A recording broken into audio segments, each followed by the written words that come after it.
Assalamualaikum warahmatullahi wabarakatuh. Kenalkan, nama saya Muhammad Rizky Basarudin. Saya mahasiswa aktif S1 Sosiologi semester 4 Universitas Negeri Surabaya. Nah, kali ini saya bersama dengan Mas siapa? Boleh memperkenalkan diri? Nama saya Dimas Kusuma dari Fakultas Ilmu Sosial Ilmu Politik UIN Sunan Ampel Surabaya. Mas, ini saya mau sharing terkait demokrasi sosial. Nah, kebetulan kan sampean ini adalah mahasiswa aktif dari ilmu sosial ilmu politik UIN Surabaya berarti ya. Semester berapa Mas sekarang, Mas? Sekarang masih semester 2. Semester 2. Menurut Mas, demokrasi sosial itu apa sih? Kalau demokrasi sosial ya, kalau saya kan masih semester 2. Ya. Jadi masih kurang tahu mengenai demokrasi sosial, masih awam ya.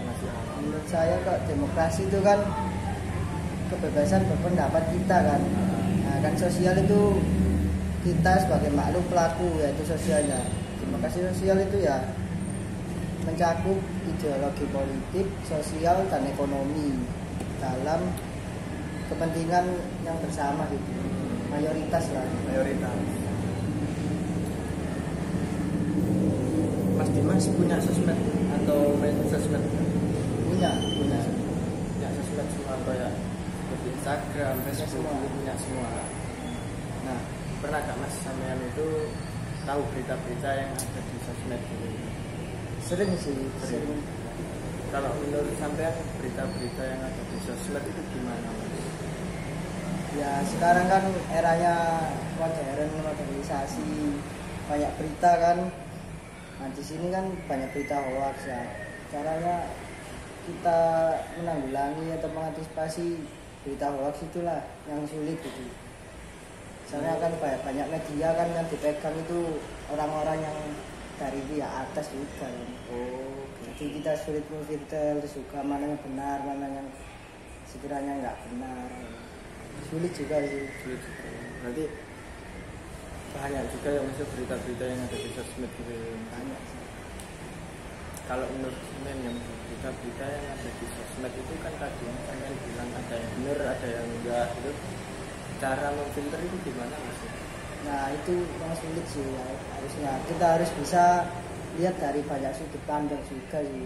Dari media mana juga, mana saja kayak media TV sini, media jurnal sini gitu. Nah nanti dicocok logikan gimana kalau dari banyak sudut pandang banyak. Soalnya kalau kita langsung ambil dari satu sudut pandang dan memakan satu sudut pandang, kita akan berbeda pendapat juga dengan orang lain mengenai kebenaran itu. Tapi bukannya kebenaran itu relatif ya Mas? Makanya harus melihat dari banyak sudut pandang itu juga. Kalau menurut sampean nih Mas, kayak dari sosmed sendiri itu ketika kita gunakan apakah bisa menjadi wadah atau sarana untuk mewakilkan aspirasi dari masyarakat? Harusnya sih bisa ya. Bisa. Tergantung kita masyarakatnya sendiri dalam mengelola wadah aspirasi itu sih. Kalau menurut sampean itu gimana Mas caranya? Kan di kuliah saya kan saya juga termasuk dari divisi advokasi dan keilmuan kan ya. Nah yang di situ berarti Masnya ikut IMA juga? Iya. Nah kan di situ kan di divisi saya kan menjadi wadah dari aspirasi mahasiswa di prodi saya sosiologi kan.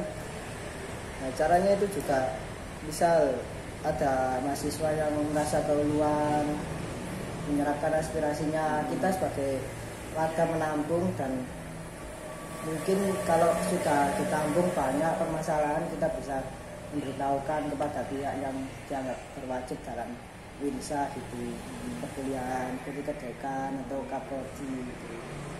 Tapi juga diserahkannya gitu belum tentu kita juga permasalahan itu sudah selesai, kita hanya sebagai wadah menyalurkan aja sih. Kalau menurut saya nih Mas, di Indonesia secara demokrasinya itu bagaimana, Mas? Nah itu yang masih rumit tuh. Cara demokrasinya kan kalau dilihat kan saya lihatnya dari dua sudut pandangannya. Mengenai tentang demokrasi yang di masyarakat sama di sistemnya. Nah, kalau menurut saya sendiri sih kalau melihat sistem demokrasi dengan masyarakat Indonesia yang masih seperti ini kurang cocok gitu. Gimana itu Mas kurang cocok? Kayak misal pemilihan pemilu presiden atau DPR. Nah, kan itu kan pemilihan berdasarkan kuantitatif kan jumlah seseorang paling banyak. Bukannya suatu pemimpin itu bukannya dipilih berdasarkan isi kepala kan ya, bukan berdasarkan jumlah kepala. Seperti itu sih misalnya. Jadi menurut sampean demokrasi yang ada di Indonesia ini masih kurang ya.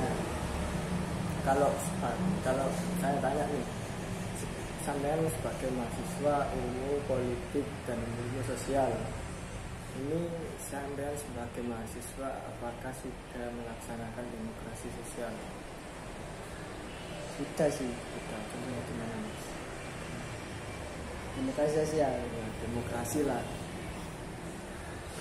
Contohnya ya kayak milih calon gitu sih. Tapi ya hasilnya kurang cocok dengan sistem demokrasi itu sendiri. Kalau ke pemerintahan ini Mas gimana? Misalnya kayak gini, kita sebagai mahasiswa kan sebagai agent of change.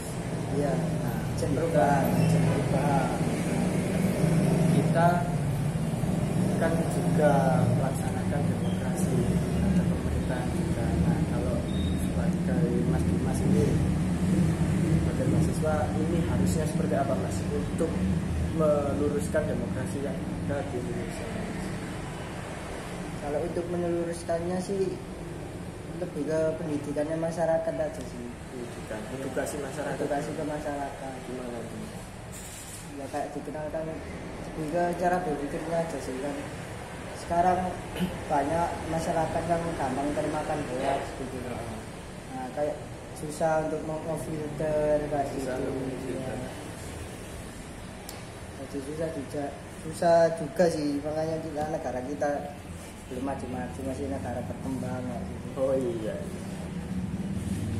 Amin.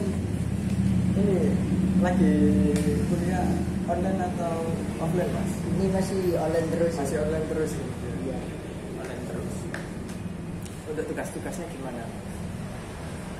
Tugas-tugas sih ya lumayan sulit sih. Pertama sih rajin. Mulai semester 2 habis gabung organisasi kan pulangnya selalu pagi terus kan. Jadi ngumpulinnya ya ngumpulinnya sih tepat waktu tapi nggak kayak seperti dulu. Dulu kan sekali ada tugas langsung ngumpulin. Sekarang agak molor gitu. Semangat kuliahnya ini agak berkurang ini. Semangat bagi waktunya ini. Bagi waktunya berarti. Ada Mas. Masalah itu